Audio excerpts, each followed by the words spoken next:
Okay. We have with us this morning Jonathan Leiman, who is an engineer with MDE's Integrated Water Planning Program. He has experience working on water resource management projects, including those centered around fisheries, ecotoxicology, and aquaculture, and most recently in guiding stormwater BMP implementation for specific designated uses in the state of Maryland. He has a BS from Cornell University and an MS from the University of Montana. And he will be joined in his presentation by Dr. Christine Kahn from the Office of Science and Stewardship in the Chesapeake and Coastal Service Center at the Maryland Department of Natural Resources. Since joining DNR in 2000, she has spent most of her career developing and managing conservation and restoration policies to ensure, I lost my place, but most of her career developing and managing conservation and restoration policies, strategic plans, and decision support tools to ensure long-term protection of Maryland's high-value natural resources and outdoor recreational assets. So I'm sorry, let me go ahead and introduce our second speaker so we don't have a break. After Jonathan and Christine present on the Integrated Water Planning Program, we will have Sarah Sivers, who will be talking about salt management strategy for Northern Virginia. Sarah is the Water Quality Planning Team Lead for the Virginia Department of Environmental Quality Northern Regional Office. During her 16 years with DEQ, she has worked in the Virginia Water Protection Permit Program and for the Office of Water Supply, working on surface water withdrawal projects. In her current role, she oversees at a regional level the development and implementation of TMDLs, the region's water quality data. She has a BS in biology from the College of William and Mary and a Master's of Natural Resources from Virginia Tech. So we will have Jonathan and Christine present together, and then there'll be time for questions for them at the end, and then we will turn it over to Sarah. So Dee Dee, please feel free to switch it to Jonathan's screen. Thank you.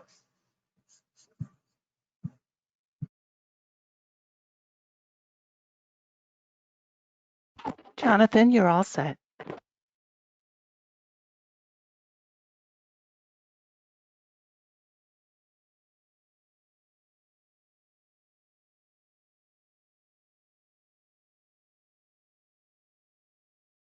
Is everybody able to see this? Yep, looks good. All right. My first time doing this, so bear with me 1 second. Okay. Well, good morning, everybody. And I wanted to thank the DWISP for having us and allowing us to speak. I originally got in touch with Renee 6+ months ago because I think sharing the information that I've got in this presentation and that Christine also has to share is important for you guys because it's a tremendous amount of work that's being done. I won't say behind the scenes, but sort of, so to speak, within the bureaucracy. And we kind of want to, at least from the perspective of my program, to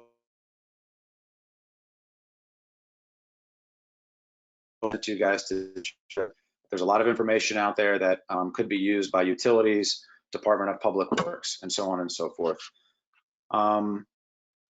So this is a presentation on collaborating to improve TMDL implementation across the Potomac River Basin.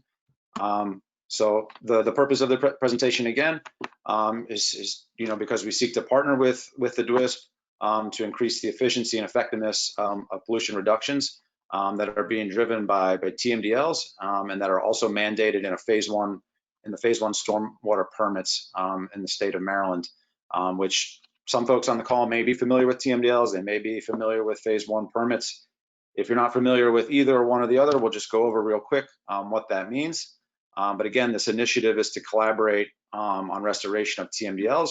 And obviously, as it relates to this group, specifically in what's referred to in the state of Maryland as use class P designations, which is our water supply designated use.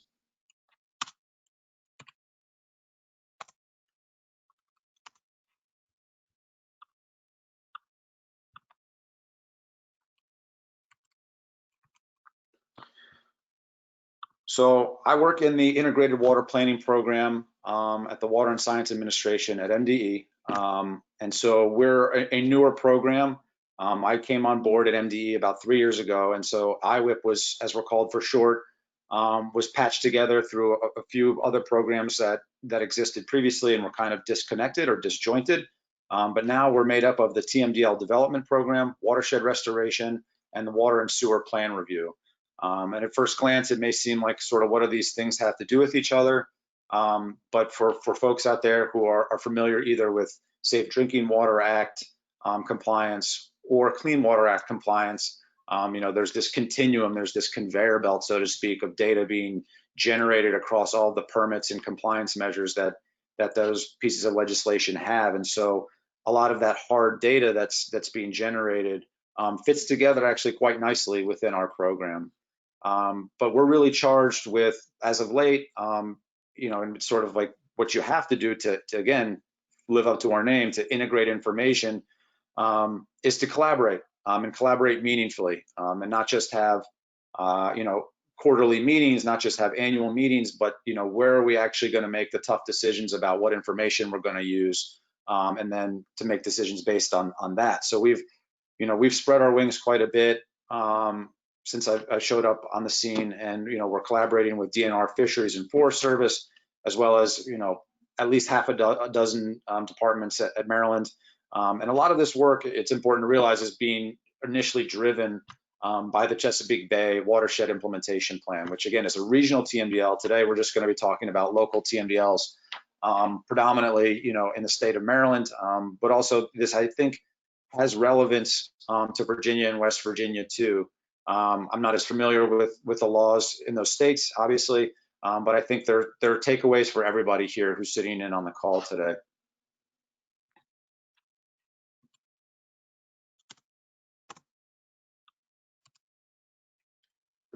So there's two main things I'd like to present today, is just highlighting the information that's being generated, and then ultimately, if we can get to have a few minutes at the end to just discuss if something doesn't make sense, to increase the likelihood that collaboration can occur afterwards. I know that DWISP has been partnering with MDE's water supply program for a long time, which is fantastic and absolutely crucial and essential.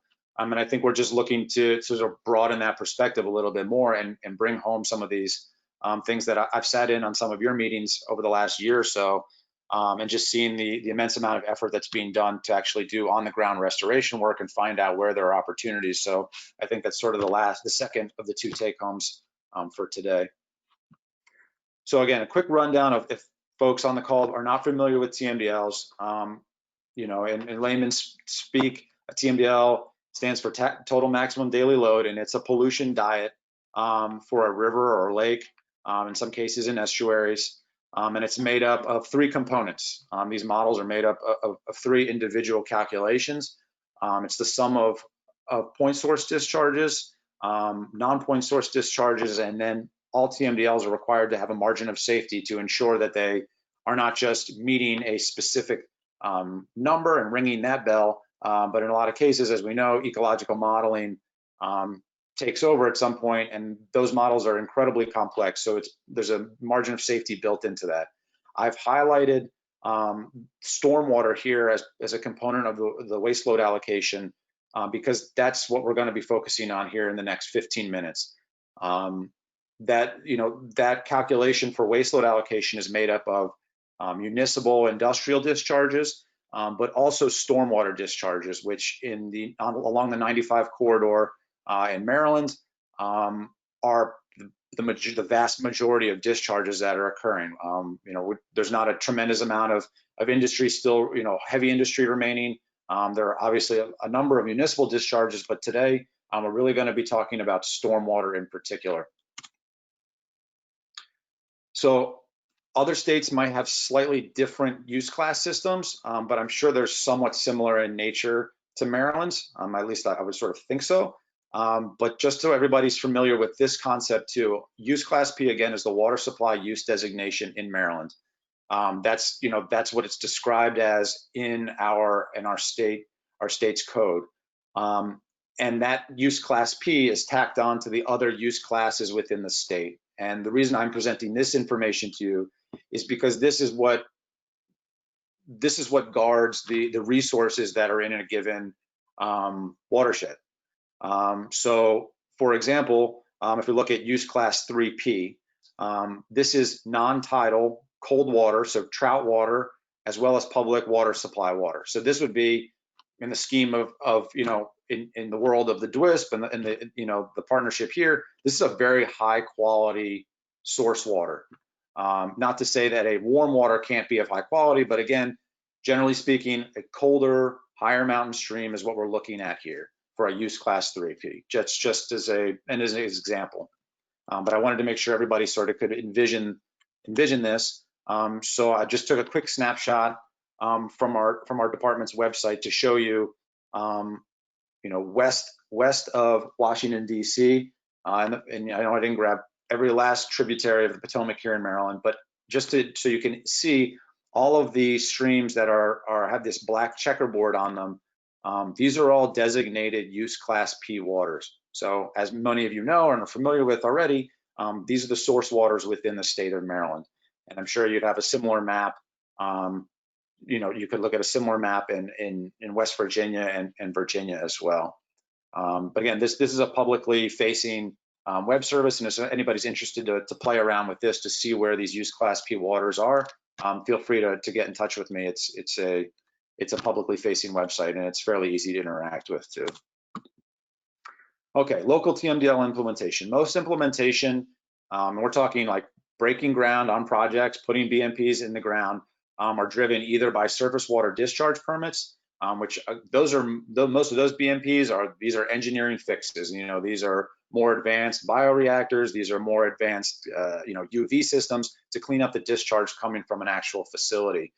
But we're talking stormwater here. And so for every phase 1 stormwater permit in the state of Maryland, and a phase 1 stormwater permit is where there is a permit that started being issued in the early 90s for jurisdictions with over 100,000 residents. So now as the state has grown, as jurisdictions have grown across the country, there are now phase 2 permits that are being issued. But right now, this presentation is just focusing on phase 1 permits. And within these permits, there's a immense amount of information that's being called for by the state to be in compliance with these permits. But within there's a compliance measure that says for every stormwater waste load allocation that is the responsibility of a jurisdiction, that jurisdiction has to develop a plan to say how they're going to meet that. Which, just take a moment to think about that. That's an incredibly powerful tool for a group like the DWISP, or for any entity or collaborative effort that's looking to have some sort of regulatory authority to make sure work is being done, because they have to develop a plan. And I'll get here in a second about what's actually going to be, what has to be in that plan. But there's a regulatory requirement to try and begin to meet the TMDL. In most cases across the country, TMDL documents are issued, advanced models are designed so these TMDLs can be developed, but there are few, if any, regulatory requirements to actually implement for these TMDLs. And so this is an effort in the state of Maryland to begin to, so to speak, bend that conveyor belt of information back towards our designated uses. And in the case of the DWISP, back towards that use class P designation to protect, you know, whether it be a trout fishery, or in the case of, you know, the context of this forum here, we're talking about use class P and water supply. So what's in these plans? So this is basically a immense synthesis of what's actually in the permit. But this is what's being generated, which is if you begin to unpack it, I mean, these plans some of them are 100+ pages worth of data. It's a schedule of projects and programs that will lead the jurisdiction to attaining that stormwater waste load allocation, complete with an end date, accounting costs and estimates for projects, detailed monitoring and modeling, and a plan that pushes that modeling into the future to become more advanced and innovate, specific adaptive management processes, as well as to set up a system of accountability in the form of public engagement. And just to sort of cover again these fundamental ideas about what is a TMDL. So the pollutants that are covered in these plans are related to, bacteria, toxics and PCBs, sediment, nutrients, trash, and then there's currently draft TMDLs for temperature that are being developed in Maryland. So one idea that, again, the reason why I wanted to present to you guys today is one of the ideas that we're really trying to push here is a lot of times when those who are familiar with the Chesapeake Bay programs, watershed implementation plan and the WIPs that have come out of the Chesapeake Bay programs efforts, there's a whole accounting model that goes into that process where, jurisdictions need to be able to account for how they're actually reducing nitrogen pound for pound in a BMP. That's one way to go about restoration. And there's 100 people in a room, you'll get 100 different opinions about whether that's valid, whether it's useful. I think a lot of people will say that you need a starting point, so it's a great idea. A lot of my background is more centered in natural resource management. And also when it comes to the constituencies that are footing the bill for a lot of these projects, what really matters to the taxpayer, what really matters to the constituencies of the jurisdictions that we oversee, but also help ensure that they're in compliance and, not looking to slap their wrists, but looking for ways to help them incentivize the programs that they need to be doing. And one of those ways is to show them that they need to be prioritizing the resource base and or, like technically saying, the designated use to drive planning. So here we're talking reservoirs and use class P. We're talking water supplies in this forum. In other forums that we've shared this information with, we're talking fisheries, aquaculture. When it comes to bacteria, beaches, also with regard to, there's FDA regulations in place now about agricultural water supplies and bacteria concentrations in those. And also there's concepts of 319 non-point source plans, which I'm sure most folks on the call today are familiar with. And then also the Scenic and Wild Rivers program, which exists. I think it's a more robust program, I believe, in Virginia and West Virginia than it is in Maryland. But these are all, when we think about them, these are all resources that our TMDLs are trying to protect. And it's much more meaningful and powerful when we can, I believe, in my opinion, when we can take that message to a constituency instead of just throwing a number up there and saying you're on the hook, you're liable to meet this pollution reduction. Turn it around a little bit and say, this is your water supply. This is your reservoir. What do you want it to look like in 10, 20 years? The TMDL can help you get there. These plans can help you get there. So jurisdictions creating these plans, not all of them are in the Potomac River Basin, but this is an exhaustive list of phase 1 counties and jurisdictions in the state of Maryland. So just so everybody can envision, for every one of these jurisdictions, there are multiple pollutants that are impairing waters within those counties. And then there's, again, waste load allocations for individual river basins and lake basins. So now we have, multiplied that out multiple times. So you can see there's now dozens and dozens of these plans being generated across the state that are chock full of very, very useful data and information, which again is the purpose why I'm just wanting to convey this to you guys. It's a long-winded way of saying, hey, look over here. There's a lot of information that either you may find useful or may find useful in the future to help you make planning decisions as a partnership. So sort of just to reiterate, we're looking for ultimately interjurisdictional cooperative framework, which is what this partnership is already doing. And I think it's fantastic. When I learned about you guys, I was like, this is fantastic that this planning infrastructure already exists in the state. And as everybody knows, I'm sure on the call, this requires a process. So, really, what do we want that process to look like? Well, you guys already have a process. You have a good idea of where you're headed. You're a highly, sophisticated partnership that sort of knows where you need to be going in terms of, what needs to be protected where, and if you don't, you need to identify those areas in certain watersheds.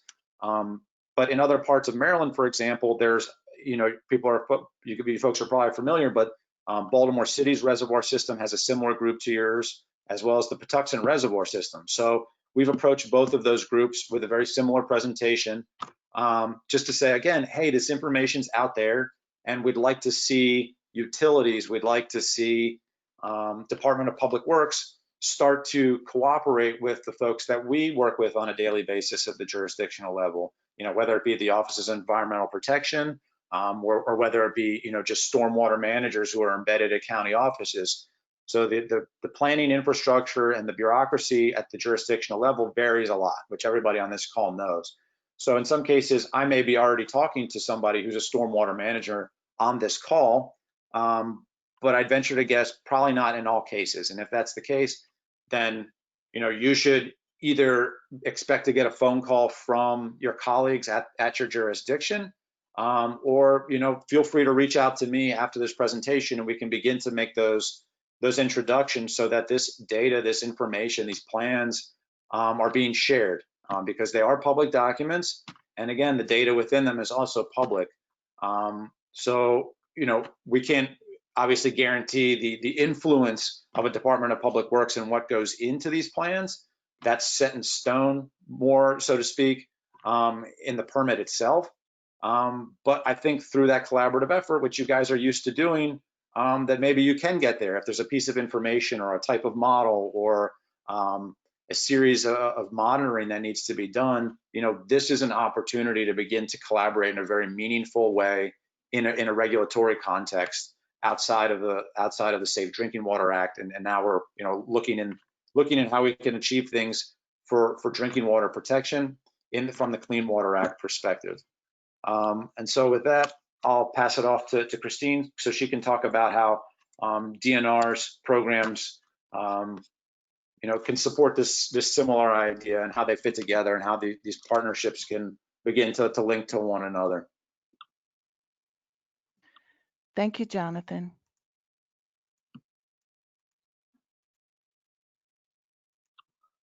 Christine, you're all set.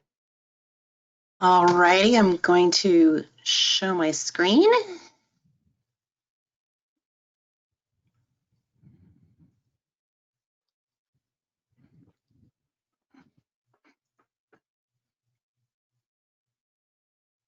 And am I visible?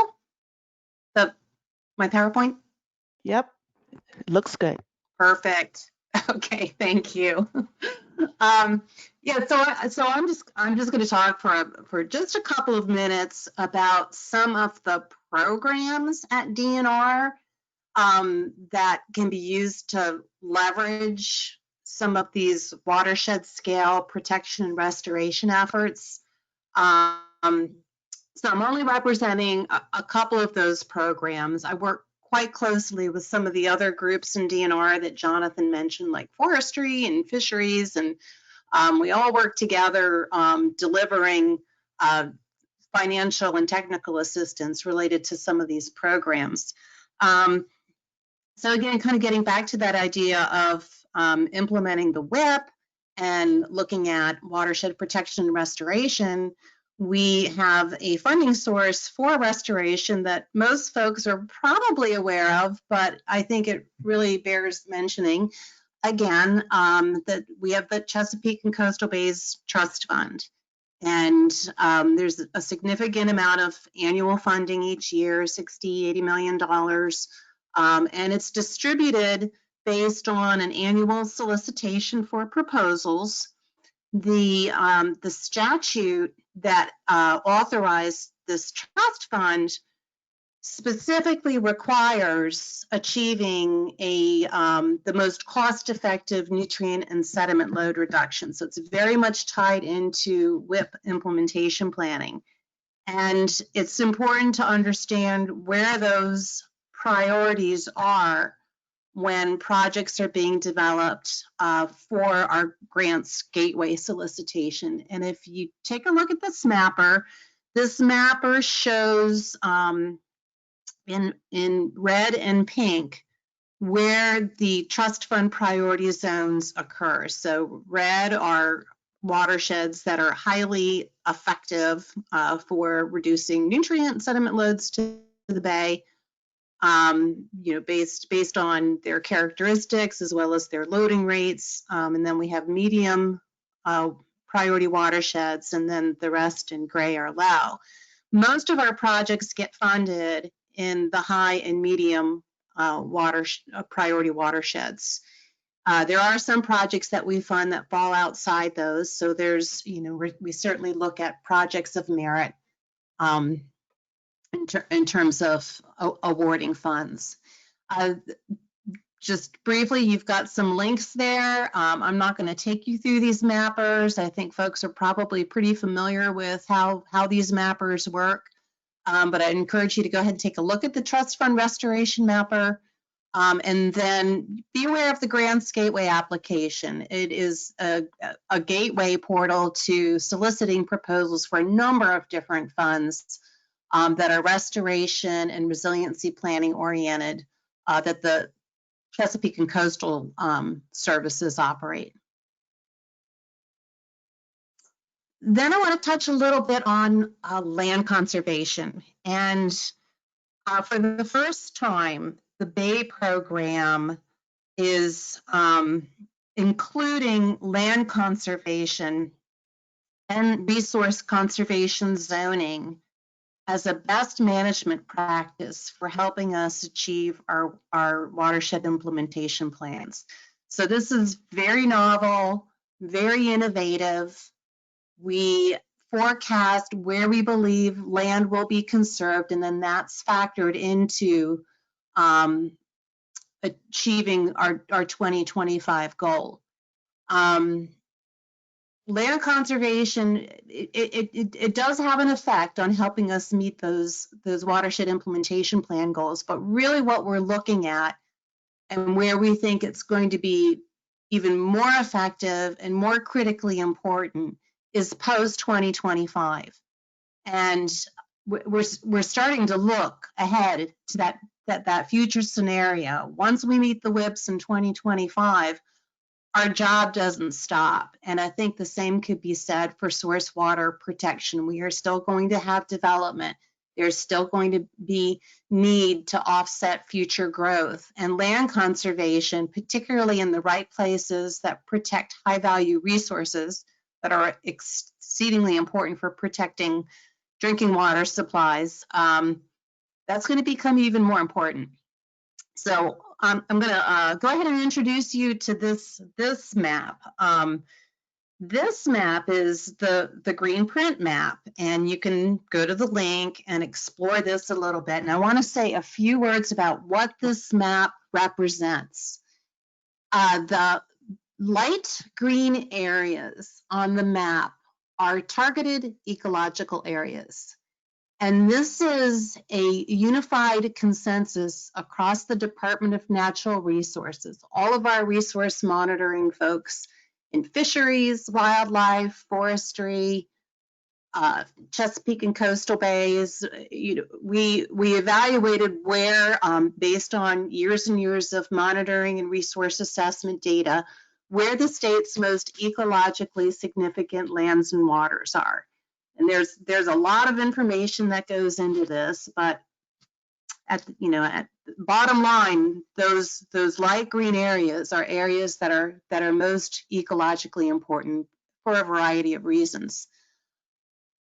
One of our major land conservation programs, which is Stateside Program Open Space, and you can click the link there to explore a little bit more, is specifically focused on conserving the lands that are within this targeted ecological area. And you can see where, just in dark green, where we do have a base of protected lands. So knowing where these lands are and knowing the ecological value really, I think, puts your finger on the pulse of where DNR's resource interests lie and where there's some opportunities to look at land conservation funding. Generally, for Stateside Program Open Space, the lands that we acquire are typically going to have a public management benefit as well. So they tend to be near existing blocks of protected land, either managed by DNR or a local government partner. So this is a really important area for local government partners to get involved, particularly if they're building out larger preserved areas of open space. there are other land conservation programs as well. And this map I really like a lot because it gets to the idea of what an implementation quilt looks like. And this is just from the land conservation perspective. In the blue outline area, that area has been designated as a rural legacy area. And again, you can go to the GreenPrint map and you can map that out. This comes right off of that map, or you can learn a little bit more about rural legacy as well. This is also a state-funded easement program, and the intent here is to conserve through easement high-value working landscapes. So these lands are important for fishing, forestry, agriculture. They have ecological value, they have cultural and historic significance. And these areas are also defined and sponsored by local governments. So there's a significant amount of resource conservation zoning in these areas. DNR funds the Rural Legacy Program, but there are other state programs as well. And you can just at a glance take a look at all these different land conservation programs. Maryland Environmental Trust, which is a donated easement program. The Maryland Agricultural Land Preservation Foundation, which conserves agricultural land. Then we have other elements as well, Forest Conservation Act easements. It can all stitch together, and you can start seeing how effective this concept of an implementation quilt is for stitching together programs, much along the lines of what Jonathan was saying, how you stitch together those programs and create a fabric, a more holistic fabric for watershed protection and restoration. And then just to kind of wrap this up, this is not at all in depth to identify different types of funding opportunities. This is just a snippet of some programs that were just bubbled up for me. But the same kind of idea here, that implementation quilt really depends on stitching together these funding opportunities. And just going down the side on the left here, again, we've got a number of restoration programs that can be tapped into. One I didn't mention was NIFWIF, and they do a lot of work, particularly with the focus on nutrient and sediment reduction and some of our Chesapeake Bay goals. I talked a little bit about conservation, so I think we covered that.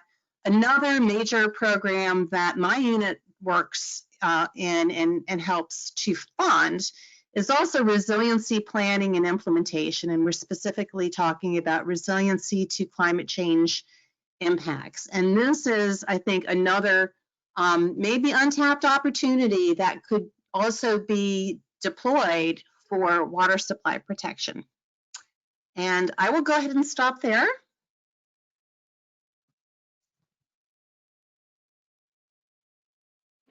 Okay, thank you, Christine. Mm-hmm. Thank you, Jonathan, back to you. Oh, Jonathan, do you have more? Oh, I think that concludes our joint presentation. I'm sorry. Yeah, no, So all it's good here. time for questions.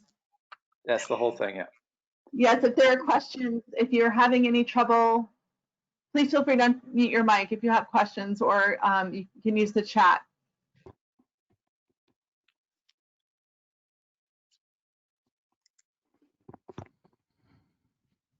And if anyone is using the chat to pose questions, for some reason, I can only see chat for organizers and panelists. So I won't be able to see your question.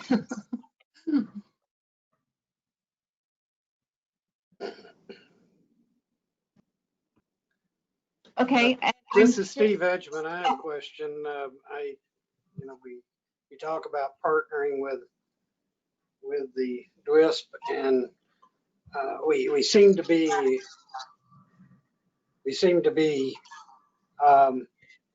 really partnering and without knowing it at this point. And I guess the question to me would be, what else needs to be done? Do we need to somehow, does Christy need to look into how to strengthen that or coordinate that? What's the suggestion of moving forward in your mind?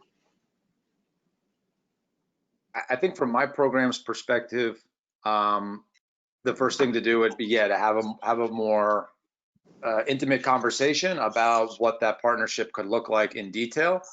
In some cases, we're setting up, I don't want to use the word pilot, but that's kind of what it is, sort of like a pilot collaboration between Maryland jurisdictions and one of the other drinking water partnerships I mentioned before. And we're trying to do that for both Baltimore City as well as Patuxent River, to begin to say, like, establish a process, establish a methodology to get the public works or the utilities involved with these stormwater management projects, with these what were essentially watershed implementation plans. They call them waste load allocation implementation plans, but these are components of a bigger picture, which is the TMDL. So I think, a more intimate conversation about what that could look like and how that could benefit this partnership, as well as how that could benefit the overall watershed as a whole, which in most cases, I would think is sort of the view of this partnership, which is that if it's doing good things for water quality in the watershed, particularly if it's upstream of an intake, it's doing good things for the membership, membership of this partnership. Right. Okay. We'll leave that to Christy to kind of explore with you to, see where it makes sense, see where those connections work for both parties. One other question, as far as access to farm bill money, have you been successful in utilizing that to get these easements secured? So what I'd like to offer in that respect is we have just embarked upon a partnership project with EPA. I don't get involved very much with farm bill money. We do work with them in terms of crop easements and that sort of thing. But I understand that it's been opened up to allow more drinking water protection. And this partnership with EPA has the potential to help pull in a variety of different conservation funding programs. And just to really parallel what Jonathan was saying, we'd be very interested in working in some sort of pilot geography where maybe a specific local government or some, unified geographic area that made sense from, all these different perspectives, to start working on a more detailed implementation plan and then focusing some of those resources, because I do understand that there are some new opportunities that have emerged through the Farm Bill that just takes a little focus and a little dedication to chase it down and focus it where you want it. And I think that's really the next stage in moving this forward, is being strategic and deliberate. Okay, thank you very much. I know we're a couple of minutes over time, but I appreciate you entertaining my questions. Just one more thing before we go to the next presentation. I just like that I didn't mention in my presentation, which is that a lot of the projects that are being done now are being done in what I call like a scattergun approach. They're going out on the landscape where the opportunities exist for the jurisdictions to do the work, meaning where they have access to right-of-ways, where there's publicly owned land, so on and so forth. So again, one of the big pushes that I'm trying to make is that it's to the benefit of utilities and public works departments to get involved in this conversation, to orient that work in a more concerted effort to place it on the landscape where it's really going to get bang for its buck. So it's not practices spread out across the landscape without any rhyme or reason. So thank you guys for having us. Jonathan, if you have a second, we had one more question come in on the chat for you. Sure. Does your group get involved with the triennial review process for looking at Safe Drinking Water Act water quality standards and how they match with Clean Water Act water quality standards? Of particular interest to utilities are some parameters which may only have advisories from EPA, such as sodium. So our group is involved in those conversations. Our colleagues right next in the cubicles right next door to us at the department, that's our environmental standards group. And if you ever need a contact there, those are some of our close colleagues, but they're the ones who actually do that work. That's in their wheelhouse, but we're all involved in those conversations because the creation of standards is so closely linked to what our TMDL models are based on, that we're in pretty much constant communication with them. So. Great, thank you both again for joining us. Thank you for having us. Thank you. So we'll now go to Sarah Sivers, who's going to describe the Salt Management Strategy Program in Northern Virginia.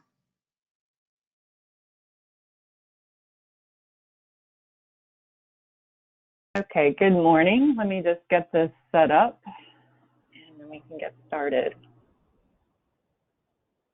Let's see, are people seeing my screen here? Yes, Sarah, we see it. Okay, great, thanks. I've got two screens, so I wasn't sure which one's showing. And that is not the right one. All right, let me pull this over here.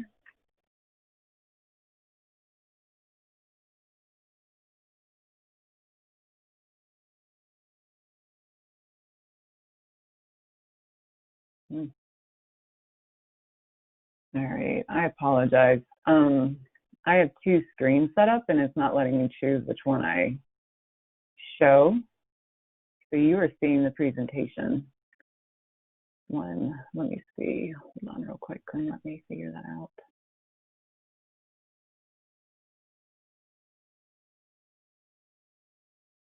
Okay, there we go. Well, good morning all. I'm excited to be talking to you guys today about the salt management strategy. This is a project that DEQ and a variety of stakeholders has been working on for about 2.5 years now. And at DEQ, there's actually a team of us. It's not just myself working on this, also my two colleagues, Will Eisenberg and Dave Evans. The three of us has been a team on DEQ, facilitated leadership, so to speak, of the SaMS, or the Salt Management Strategy, and both of my colleagues are joining us today. When I was preparing for today's presentation, I realized it was about 2.5 years ago where I had an opportunity to speak with this group, and that was at the beginning of this process. So I'm really excited to be back here and tell you the progress we've made over that time period and give you a kind of a taste of what the document coming out of this effort looks like. So just to give you an idea what we're going to be talking about, I understand that the group's been getting updates at every meeting, but they're probably just 5-minute updates. So I want to give a little background if it's been some time since you've really heard much about the Salt Management Strategy, or SaMS. And just kind of remind everybody why we're here talking about the salt management strategy. So we'll go into a little bit about winter salt, why it matters, give some background again about why we're talking about this project, talk about the development of the SaMS, and then go into a little bit of the implementation after we're done with this development process here. So I think most people understand why winter salt is a good thing. Of course, it keeps us safe and it reduces crashes of automobiles and on the roads.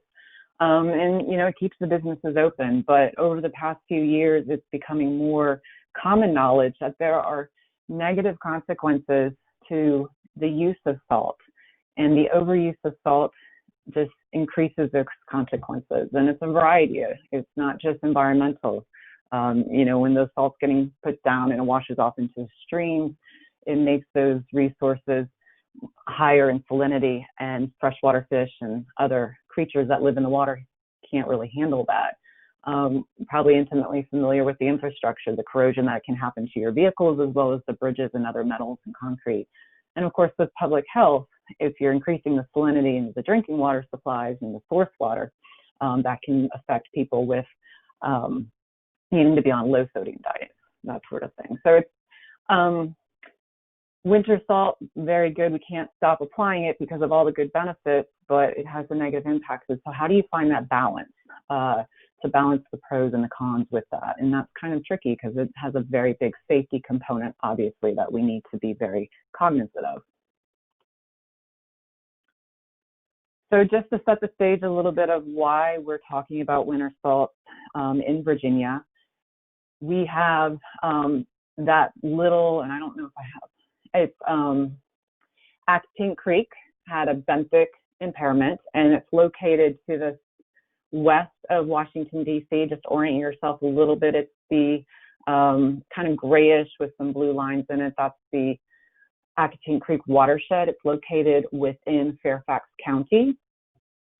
So we had a benthic impairment, and we were starting to look at it more closely to see what's going on in that system, what's causing those macroinvertebrates to be stressed. And so that was our process of the TMDL. Since we did have an impairment, we needed to develop a TMDL to address that impairment.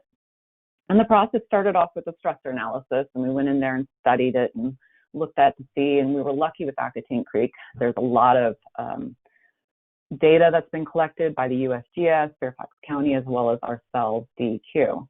And through that stressor analysis, we identified 2 non-pollutants, which was hydromodification and habitat modification, and also 2 pollutants. And pollutants are the only ones that are appropriate for developing a TMDL. And one of those was sediment, and the other one was chloride. Well, this is the first time we saw chloride outside of like a mining situation. Mining typically has, in our Southwest Virginia, we have TMDL for chloride, but the source is mining.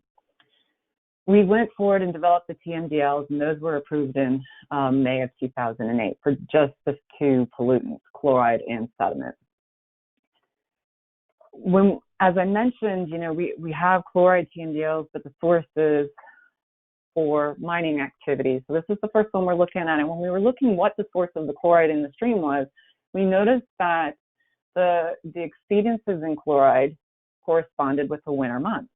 And through that rich data that we had, and we also did our own study in 2016, we tied the source of chloride to winter salt, sodium chloride.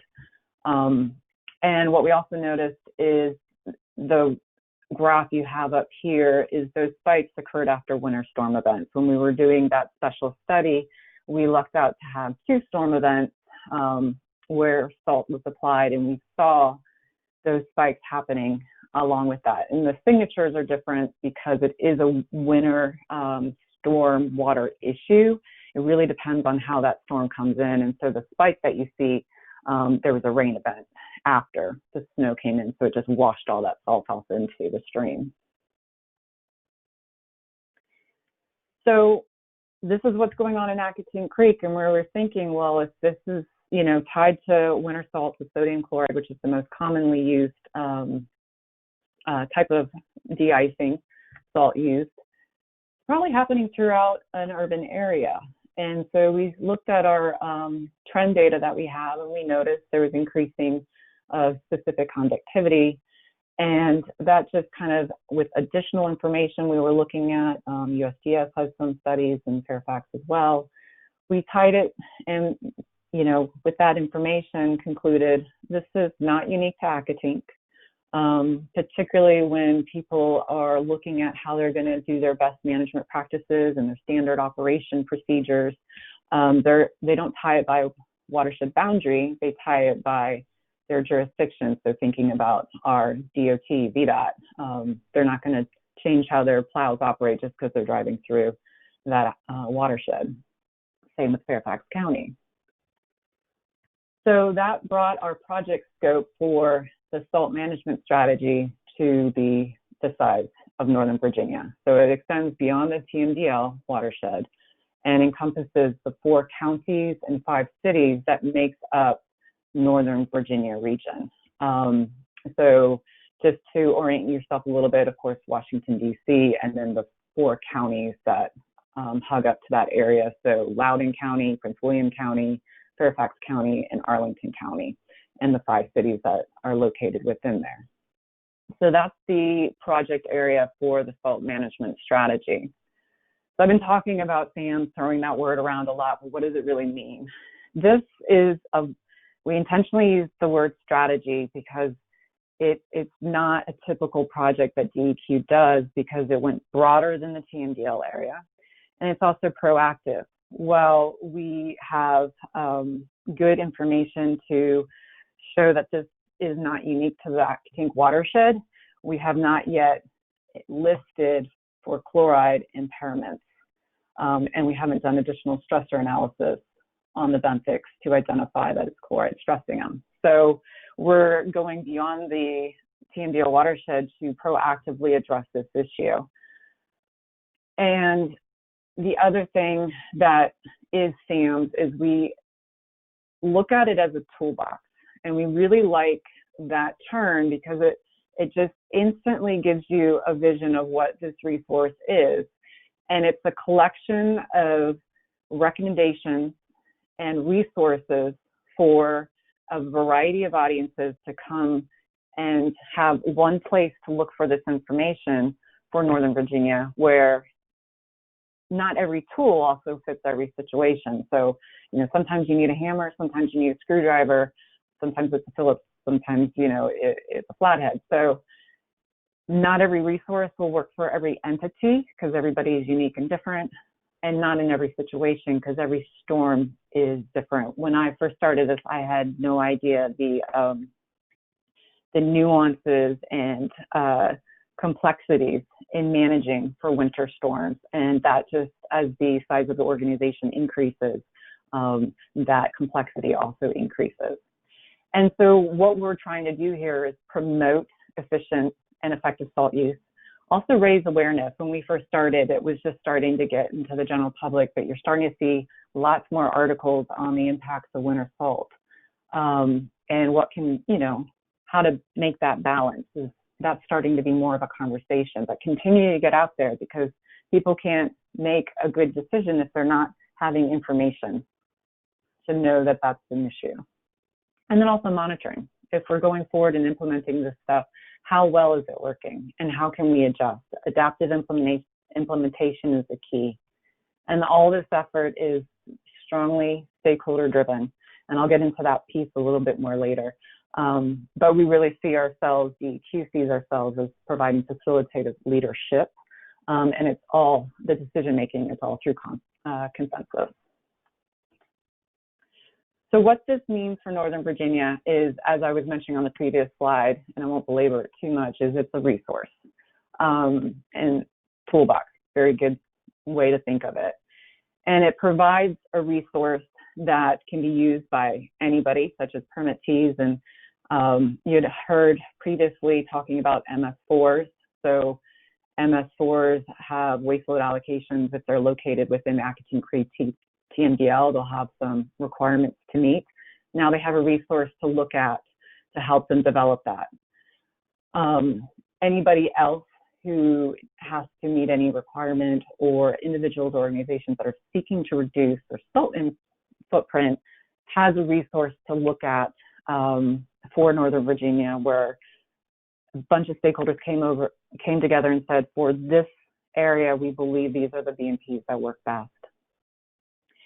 And then, of course, as I mentioned, increasing awareness, providing information. So education outreach, very key to help support positive behavior changes.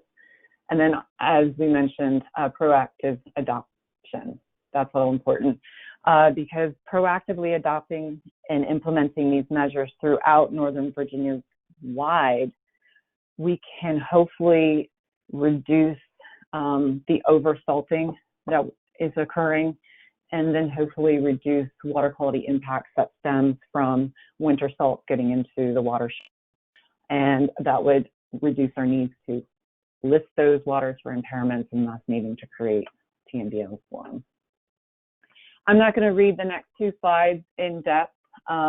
You'll have opportunity to look at this presentation later and read forward, but just touching on at the beginning of this process, we wanted to develop goals and objectives. That's the second slide coming up, to help steer the ship. We really wanted to make sure that as we went through this process, we were very focused on what we were intending to do as a large stakeholder group, what as a variety of stakeholders who has different reasons for being at the table, what is it we all can agree on that we want to get done here? What is our goals? What is our objectives to reach those goals? So the stakeholder group came together and developed these 3 goals, which touch on a lot of the same things I've already said: stakeholder driven, proactive, increasing public awareness, and lastly, ensuring public safety, continuing that protection while we also improve water quality, lessen the effects of those impacts from the winter salts. Again, getting back to that idea of balancing, how do we balance the pros and cons? And then these are the objectives. This is what helped us work through these past couple of years, keeping us targeted within the work groups that I'll talk about in just a bit. So our stakeholder group, we called the large body the SAC, or the Stakeholder Advisory Committee. It consisted of 63 members that represented 43 entities. And the 2 pie charts give you a sense of the breakdown of those entities between government groups, environmental groups, water purveyors, and the winter service providers. And in case you're curious exactly what that membership consists of, provided a slide in the presentation, and of course you can look at that later, of all the organizations that are participating. But as you can see, it's a widespread. We have all the counties within Northern Virginia and several of the cities participating, and of course the 2 water purveyors as well. So in moving forward in development, we established a framework, because large group makes it kind of unwieldy to get into the nitty-gritty of developing things. So our large stakeholder body was broken down into 2 types of subgroups. So the stakeholder body, since that's, as I mentioned, around 60 people, they're just the overseeing body in a sense and meeting less frequently. They broke out into 6 work groups. The work groups were around 15 people each, give or take, and they met between 4 and 5 times over the course of about a year and a half. And on the right-hand side of your screen are each of the 6 work groups, very focused on a specific aspect that we wanted to look at in developing the strategy. And then because we were going to compile all this into a document, we felt it would be good to have a steering committee that would represent each of the work groups, so a smaller body, to really do that in-depth review of the document, to make sure that the recommendations and materials coming out of the work group were accurately and adequately represented in the document, but also that representative would also look at it in terms of the organization that we're representing. So they're doing the deep dive. We had intended to have 2 meetings with the steering committee, but of course with COVID and wanting to take some precautions, we have reduced that to 1 meeting, but we're still having in-depth reviews currently ongoing. So in terms of responsibilities, it might have been coming out in the previous slide, but for the SAC, kind of overarching, they developed the goals and objectives, participation guidelines, how are we going to work through any kind of roadblocks or conversations that need to be had, and then also developing the scopes for the work groups, because they're handing off that nitty-gritty work to those folks. They also were tasked with a mid-project review. So halfway through, the work groups reported back in saying this is where we're going with this, and the SAC as a whole decided whether or not that was going as they were envisioning. And I was happy to say that they were really satisfied with the direction that the work groups were moving. And then the SAC will get the review of the SaMS document after it's gone through the steering committee. And so the responsibilities for the other 2 subgroups, the work groups, were to really get in and brainstorm those recommendations after they received the scopes from the SAC, finalize them, and then really roll up their sleeves and get down into it, and then draft and refine their recommendations. And then, as I mentioned, the steering committee, they're doing the in-depth review of the document and representing the work group that we're participating on. So now getting into what kind of content was coming out of these work groups, what were they talking about, what are their recommendations starting to look like? So I'll go over each of the 6 work groups. I'm going to touch on them briefly, the materials, because they had a lot of good conversations in each of them.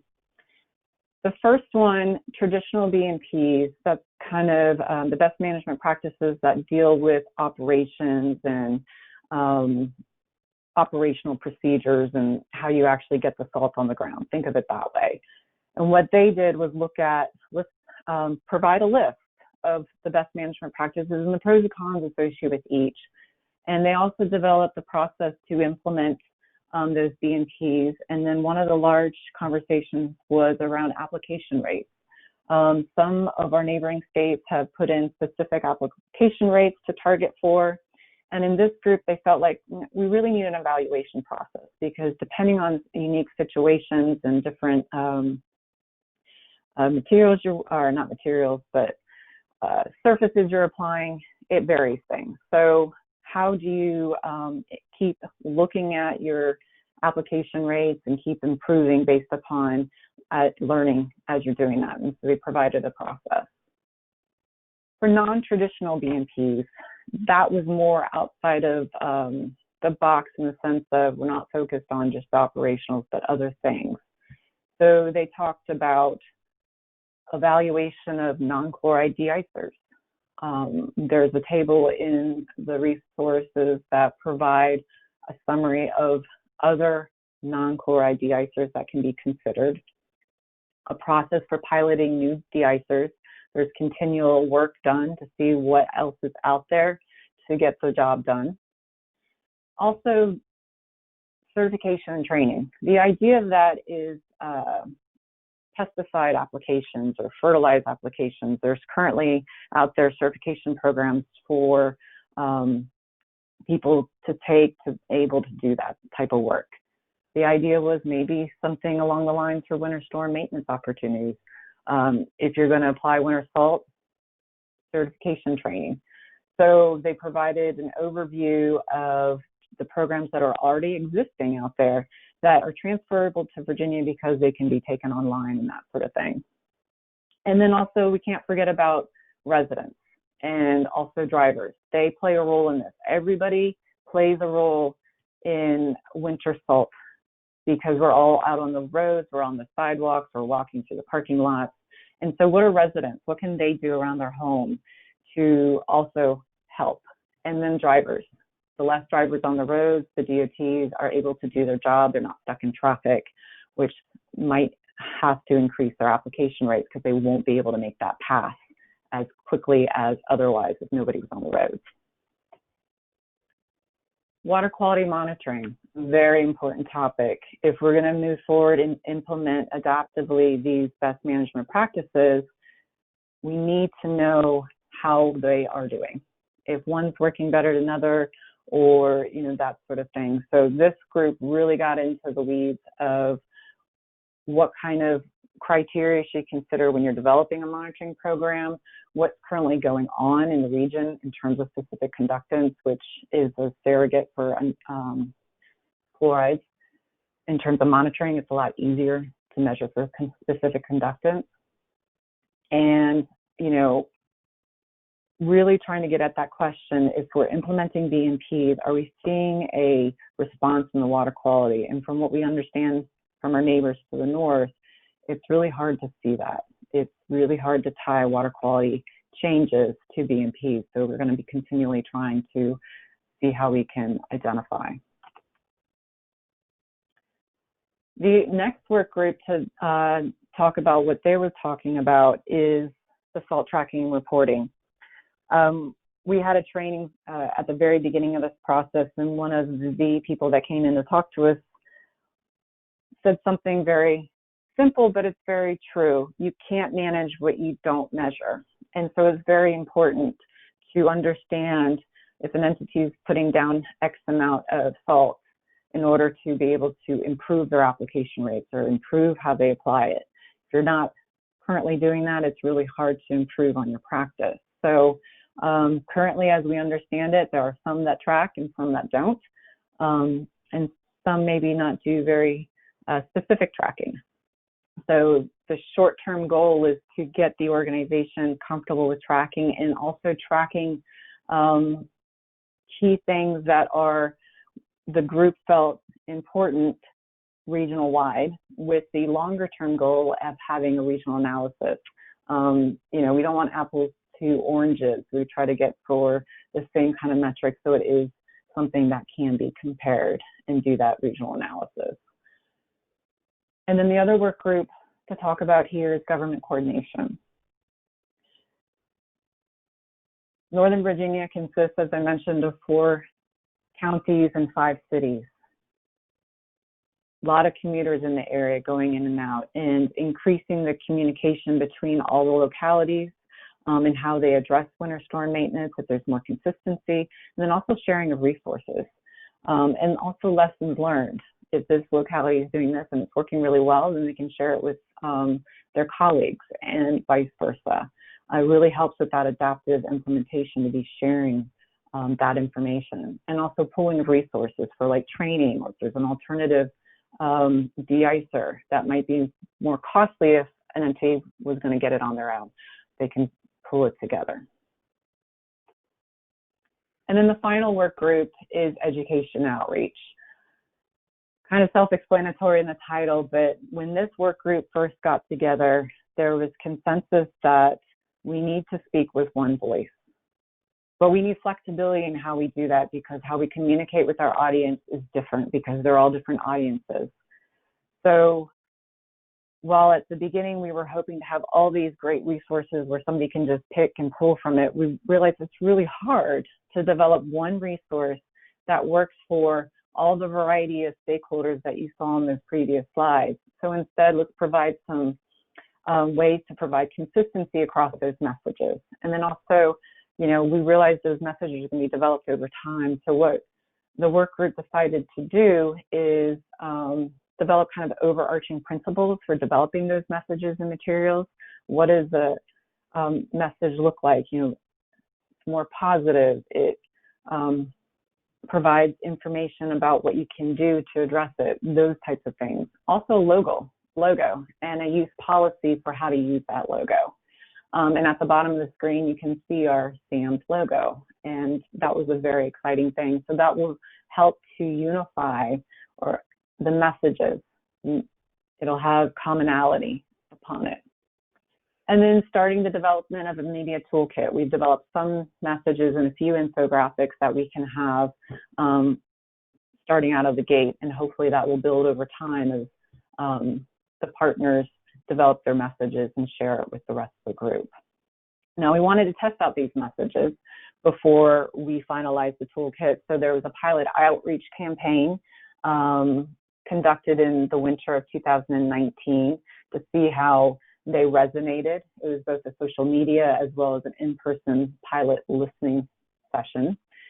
And then we also did a baseline awareness survey. The work group commented that we don't really know what the general public in Northern Virginia currently knows about the topic. What is their awareness? So that was a very interesting survey that was done in December 2019. We call it a baseline because they think that it should be conducted a few years later to see how that's changed, and that can help tailor and direct future communications and education outreach activities. And then lastly, this work group looked at funding sources, not just for education and outreach, but the entire implementation of SaMS. So all these resources are getting compiled into a document, and we're calling it the toolkit, going back to that idea of the toolbox, because it's not a report, it's a resource, it's a toolkit. And that really gets back to that idea of what works for one entity might not work for the other, and might not work for that entity in every single situation. Also, this is a voluntary, non-regulatory resource. It's out there for anybody to use. We also anticipate that it will be updated and revised as more knowledge is gained. So it's not a static resource. It's a as we move forward and adaptively implement it, we will take those lessons learned and update this toolkit. And it speaks to a variety of audiences. It speaks to winter service providers, of course, but also localities, water quality monitoring groups, academia, the general public. So there's a lot of information in there for anybody, and we tried to take that in consideration as we drafted that. And so this document is quite large, but what we tried to do to manage that is have the main body be just a true content, summary content, organized by topic, and then put all the meat of the and the nitty-gritty information back in the appendices. So the main body is about a 50-page document, or 50 pages, and then the appendices bring the size of it up to about 400 pages, but we are anticipating this to be an online resource to enable people to navigate it more easily. Also, we have it developed so that there can be pages that can be printed off individually. And I have to give kudos to ICPRB. They are our contractor assisting us with this project, and they have done a phenomenal job with us over the past 2 years. They also were our contractor for development of the TMDL, so they've been with us along this ride for many years, actually, and without them and their support, and particularly putting this document together, it would not look or be what it is. So thank you, ICPRB. Now the content. So the work group recommendations that I went over, that is all getting compiled into these sections that I have bulleted up on the screen. We organized it in a way that we felt would be easy to understand for a particular audience. And so planning application practices, that gets to your operational type of BMPs, for instance. And then we have best practices for the general public. That's the residents and drivers, the stuff that they can do.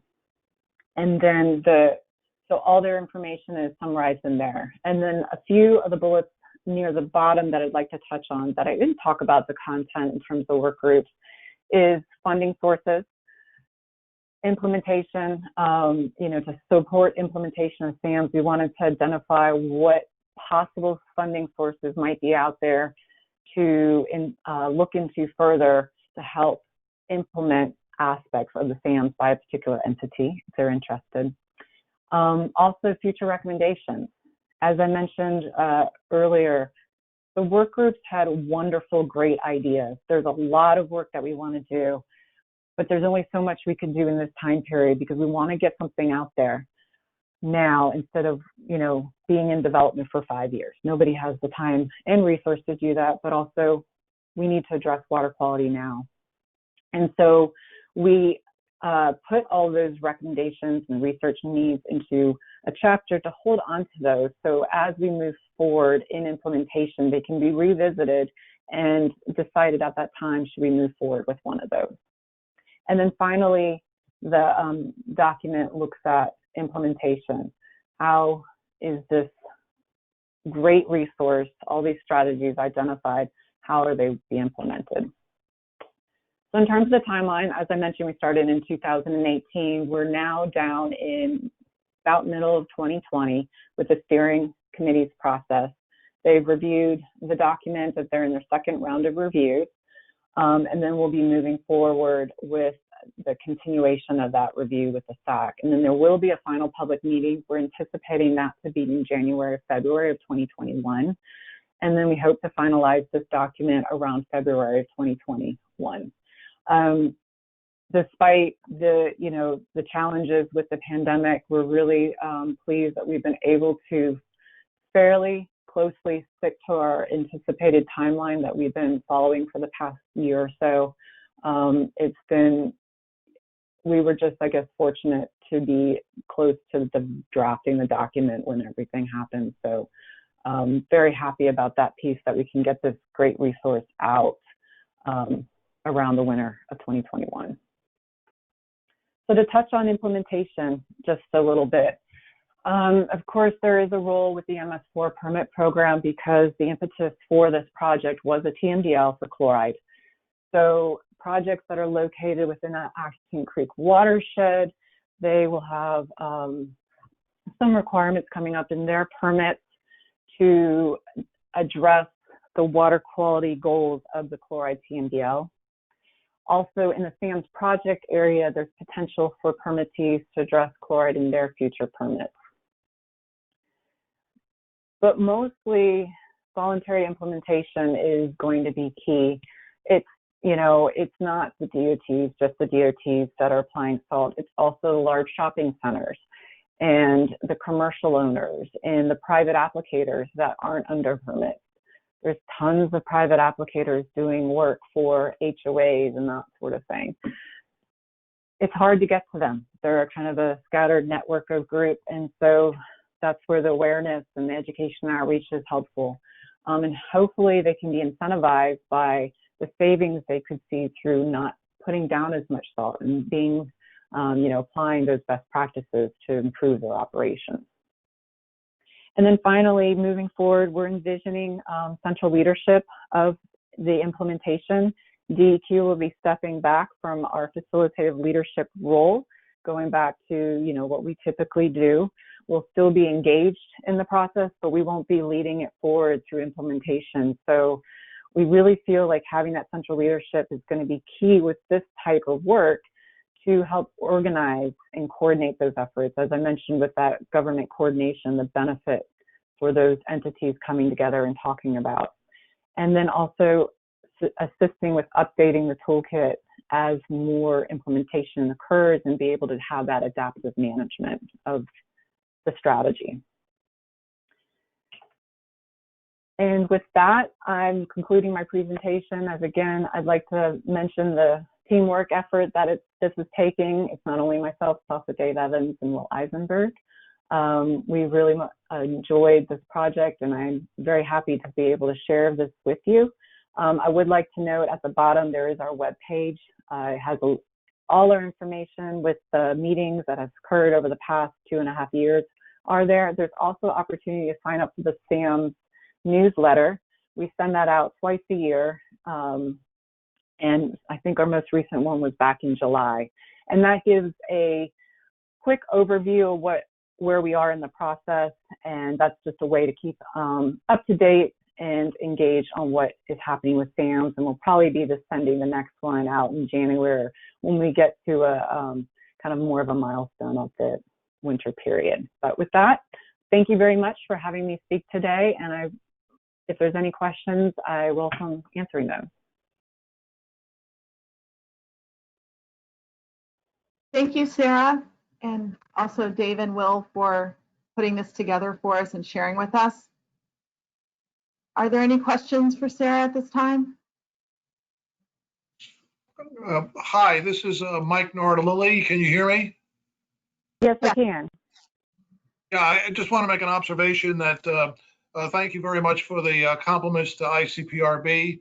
I certainly believe we really have enjoyed our relationship with DEQ on this very important project. I just want to interject that when I came on board as the executive director of ICPRB, I met Chuck Murray, who at that time was going through his retirement from Fairfax Water. And it was sort of like a discussion similar to The Graduate when the one guy advises the character to focus on plastics. I went up to Chuck and I said, Chuck, you're going out and I'm coming in. What's the one word you wanted to share with me? And he thought for a second and he said, salt. So it's very important to all of us here. Thank you. Thank you. And yes, ICPRB has been a great partner through this project. We definitely like and enjoy working with the staff, and we've had great opportunity working with quite a few staff. So very much appreciated. Hey, Sarah, this is Pam Kennel. Hi. I have a question for you that might be useful for the group. And, you know, COG has been a part of this and NVRC has been a part of this. And I just was wondering if you had any details to share on how this is going to get woven into maybe the fabric of these other activities that we're doing regionally. Which activities in specific? So the I mean- Clean Water Partners is what I was thinking of Mhm. through NVRC. Okay. Has there been any Right. more conversation about that with your group? Well, we've been talking about NVRC as them being the ones to take over that central leadership that I discussed. And the talks have just stalled with COVID, to be honest. There's just a lot going on right now, and we're not just the focus. But when we were having those talks initially to see, Clean Water Partners seems like that's kind of they have a role to play in creating education outreach opportunities and sharing the message. Whether or not they would be the ones taking on SaMS, they felt like that might be a little bit too much, but rather that I'm trying to remember, but the exact framework that they were envisioning to implement or lead SaMS wasn't exactly identified, but they were talking about the Clean Water Partners. But one thing we also want to keep in mind is the stakeholder group for SaMS is very large and broad, and the more we can get in property management owners and winter service providers is great. We want to make sure that in the implementation that is a welcomed partnership coming into it. Thanks. Any other questions for Sarah? Good morning. This is Hamid. Do people hear me? Yes.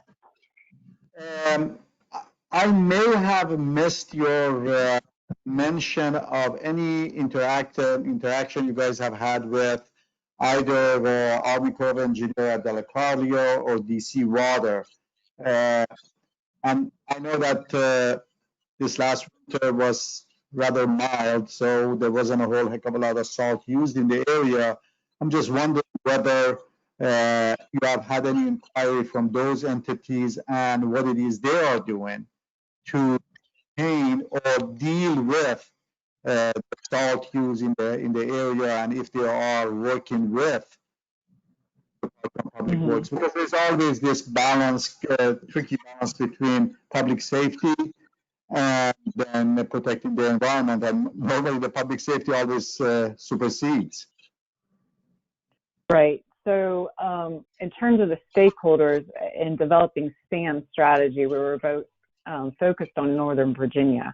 However, the SaMS team and I have had multiple conversations with sister states. So we've talked with Maryland quite a bit and DC because we're all a metro area, and we're all tackling this situation in a little bit of a different way, but it's all unique to the challenges that each jurisdiction faces. So we're having those conversations of sharing what each of us are doing.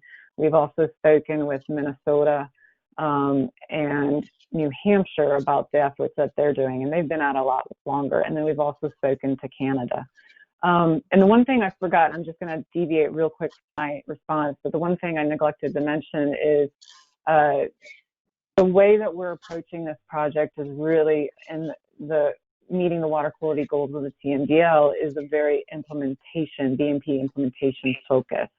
We learned from Minnesota, that's how they're doing it, and through the discussions, it just makes sense to focus on how we're implementing the BMPs, and our structure moving forward pulls heavily upon them. So just giving them some kudos for all the work that they've been doing in the past 10 to 15 years. We haven't spoken with the Army Corps of Engineers. I know we made a lot of effort at the beginning to reach out various stakeholders, but at the beginning of the development, sometimes it's not easy to get people at the table. So I think as we move forward, those conversations will be continuing. But you're right, public safety is very important, and we need to balance the negative impacts with the public safety, because we definitely don't want public safety to be adversely impacted by anything we're doing here.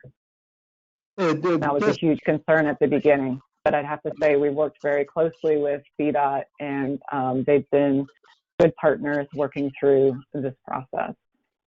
Yeah, just wanted to follow up with probably with Kristen or Michael, that as we discuss a lot of the regional cooperation, I know with the commission and co-op at the ICPRB, we are not actively engaged with our Department of Transportation in the region.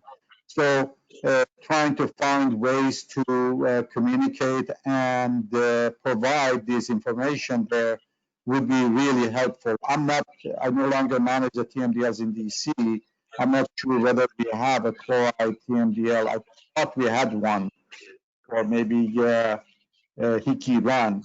But it would be helpful to take advantage of the experience you all have had, whether on the regulatory framework with TMDL or just generally just sharing information for the folks to use less salt and any other information and education you guys could share with our DDOTs. That would be tremendously helpful. Thank you. Thank you. Sarah, this is Dee Dee. I have a couple of questions that have been sent to me by attendees. Okay. The first question is asked by Ann Spiesman. The question is, what do you see as the top challenges in implementing a similar strategy across the states that are part of the Potomac Basin? Which will ultimately be required for the Potomac Basin water suppliers to benefit from a drinking water perspective? Well, the challenges in going statewide in terms of implementing SaMS,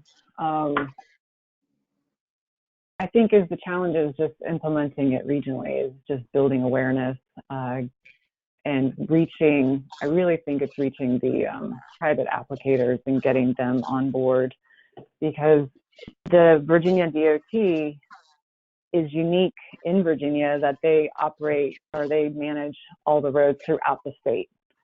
So we've already had that list of working with the DOT. Now, some counties and localities do maintain their roads, but that's not the general case. So in terms of that piece of it, the transportation agency, we're closely working with our sister agency. But, different localities maintain some of their own parking lots and their own schools and libraries and that sort of thing. And it's just continually spreading. And I think that, but also, like I said, that the winter maintenance private applicators are very hard to get in touch with. It's not a lot of organizations, and it's not their full-time job. So I think that's the piece of it. And I feel like I kind of missed the question a little bit. I might not have fully answered her question.